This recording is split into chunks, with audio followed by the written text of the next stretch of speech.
السلام عليكم. السؤال هذا ينطرح عليا في كثير من المرات، وهذه خطرة راح نحاولوا نجاوبوا عليه بطريقة دقيقة، يعني نجاوبوا على السؤال في حد ذاته اللي يتعلق بواش لازم نعملوا للمريض تاع السكر لما يفقد الوعي. السؤال هنا راه مكتوب حول المريض لما يهبط له السكر ويفقد الوعي. انا راح نجاوبكم على اي مريض سكر فاقد الوعي واش نديروا له. الاولى، اذا كان المريض راه فاقد الوعي بسبب الهبوط تاع السكر، كي نمدوا له هذو العفايس اللي راح نقول لكم عليهم راح تنقذ له حياته ويفطن ويولي عادي.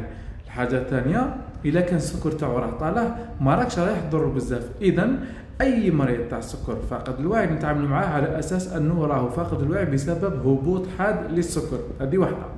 ثانيه، اذا كان المريض هذا نعرفوه وعلى بالنا باللي الدواء اللي ياخذوا على السكر هو حقن انسولين وفقط، هذا ما كان في معظم الاحيان تكون كاينه الحقنه تاع الجلوكاغون اللي جايه تشينيه، ماشي الحقنات ما تشبهش الانسولين، لا هي حقنه رقيقه بزاف وفيها البواطه تاعها اللون تاعها برتقالي، يعني ماشي كيما تاع الانسولين، لانه لو كان تروح دير له الابره تاع الانسولين نوفو رابيد اللي جاي اللون تاعها برتقالي راح تزيد تهبط له السكر تزيد تكمل عليه. اذا حذاري، لازم تكونوا تعرفوا هذيك الابره تاع الجلوكاغون كي ديروها له يفطن مباشره. لكن المشكل كي ما يكونش كاين جلوكاغون وما تقدرش تعطي له الاكل مباشره، حذاري ثم حذاري لو كان تروحوا تسيو تشربوا له ولا تسيو تمدوا له ماكله وهو فاقد الوعي، لانه لو كان تروح تسيو توكلوا ولا تشربوا وهو فاقد الوعي يقدر هذيك العفسه اللي حاب يتجوزها له يبلعها تجوز له القصبه الهوائيه واللي بومون تاعو، يعني الرئتين تاعو، ودير له مشاكل في التنفس ودير له مشاكل كبار من بعدها. اذا حذاري.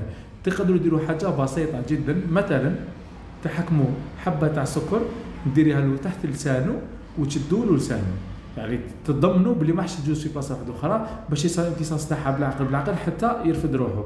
ما تكفيش وحده، تقدروا تعاودوا الثانيه، ولكن الريزولتا النتيجه تاعها ما حش تصرا تمتم. اصبر على الاقل 10 دقائق ربع ساعه باش تبدا تزيد له، ماشي تدخل عليه بزاف سكر على ضربه. حبه تذوب، كي تكمل زيد الثانيه، كي تكمل زيد الثالثه، واصبر على الاقل 10 دقائق حتى ربع ساعه. خليها تحت اللسان حتى تذوب كاع، يمتصها الجسم ديريكتومون من تحت اللسان. حذاري توكلوا كاش حاجه.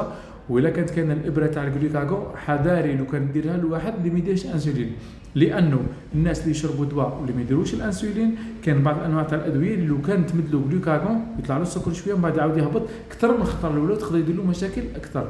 نتمنى نكون فدتكم في هذا الفيديو هذه، وان شاء الله في الفيديوهات القادمه نحكي لكم على مواضيع اخرى.